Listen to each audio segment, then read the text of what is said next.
She is the omen on the battlefield, the crow above the fallen, the phantom queen who decides who lives and who dies. Welcome to Pantheon Mythology, where today we're exploring the question, why is the Morrigan so feared and so loved?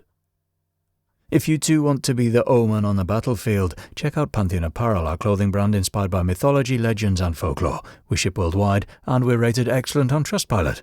Link in the description.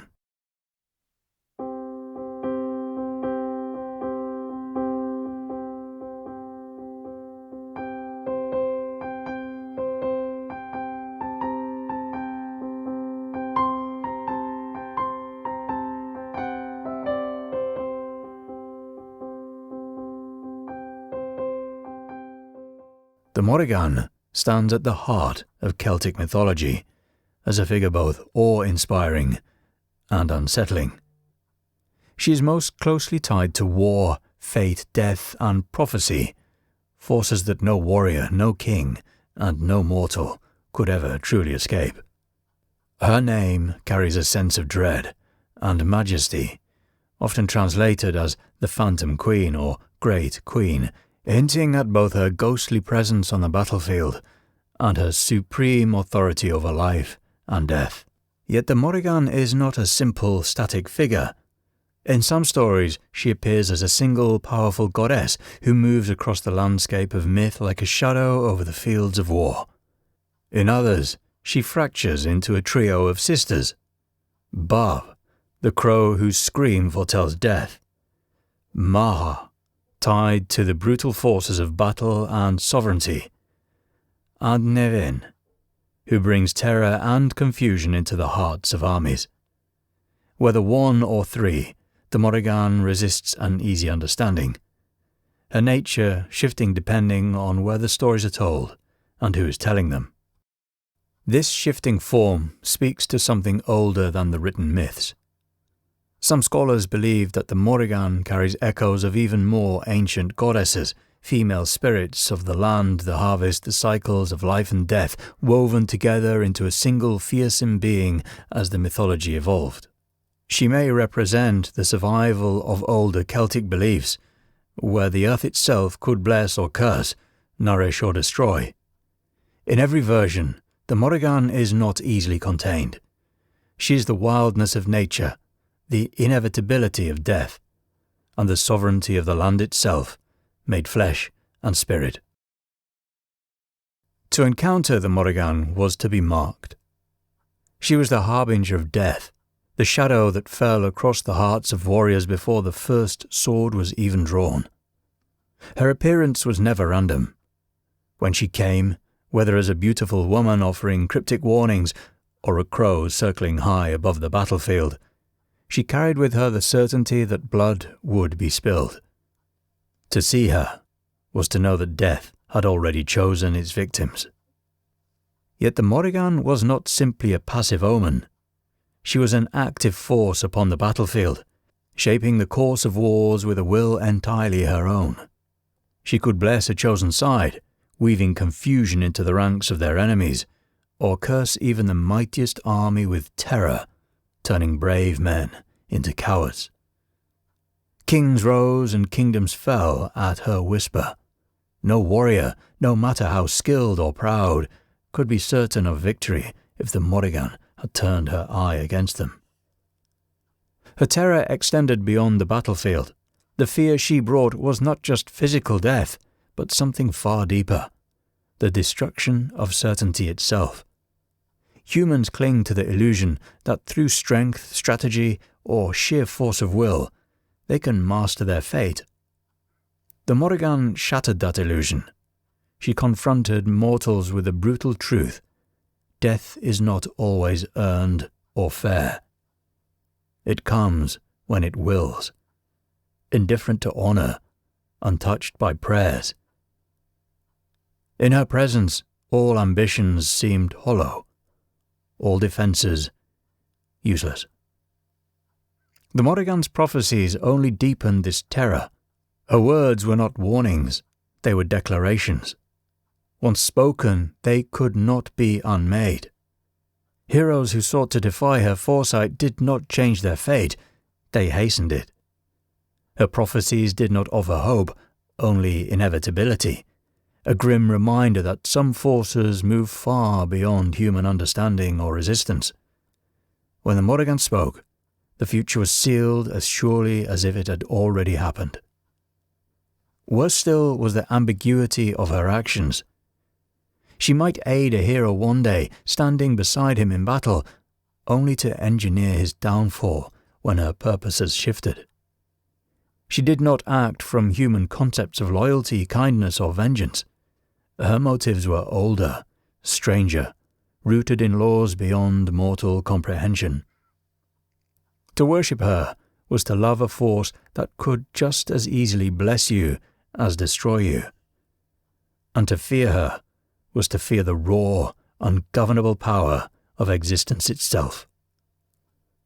The Morrigan was not merely a goddess of war, she was war itself. She was the scream of the dying, the confusion of retreat, the broken bodies left behind. And when the battles ended, it was she who lingered, a reminder that death, once invited, never truly leaves. Yet to those who understood her, the Morrigan was not a figure to be feared alone. She could also be a guide, a protector, and a source of unshakable strength.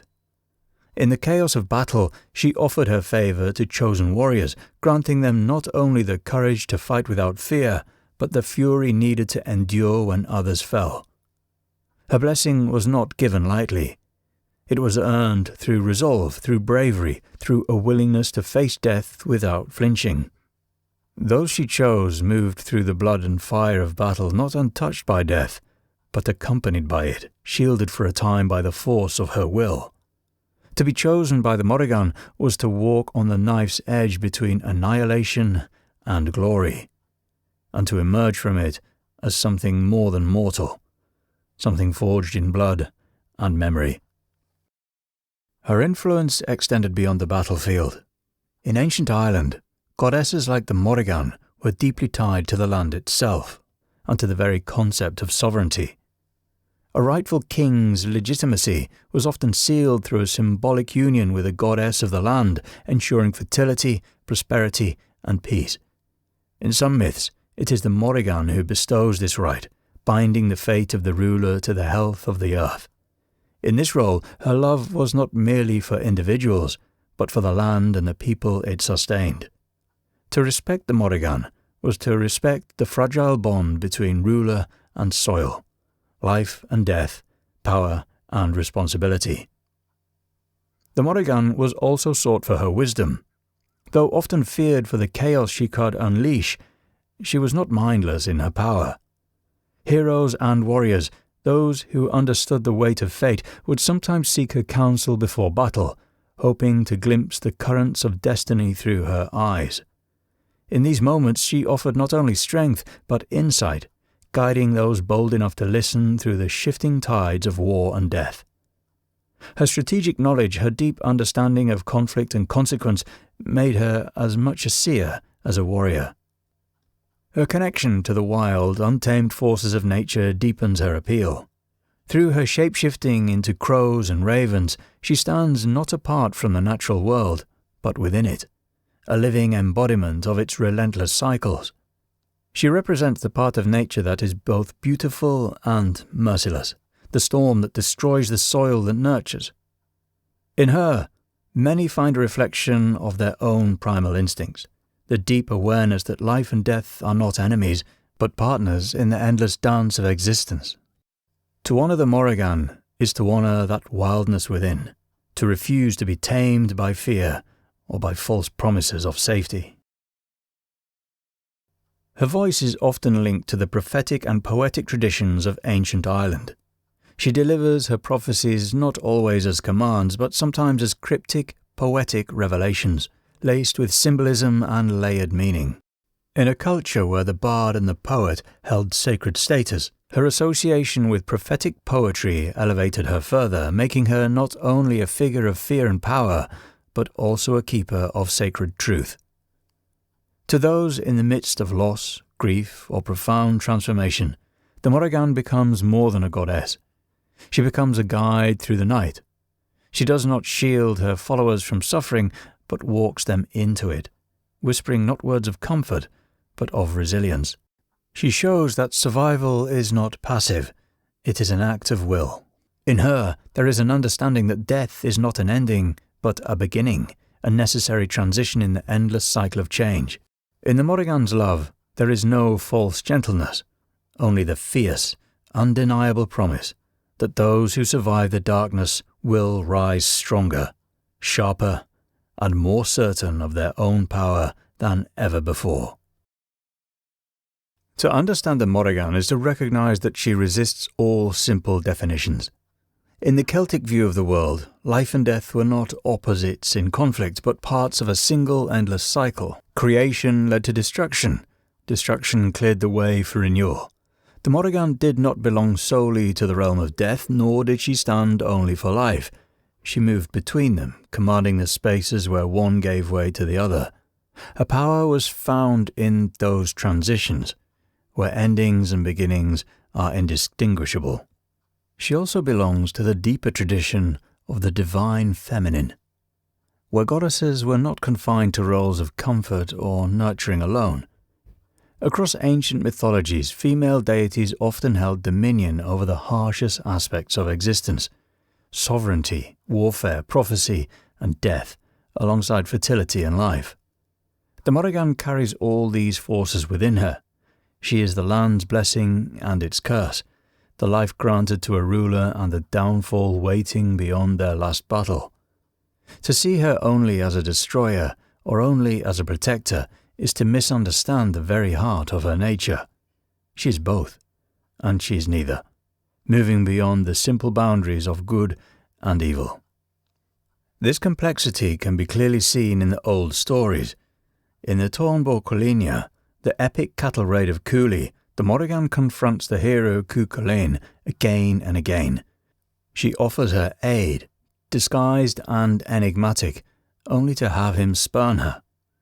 Later she opposes him in battle, shifting her shape into a series of animals to hinder his path. Even when wounded by him, she does not vanish.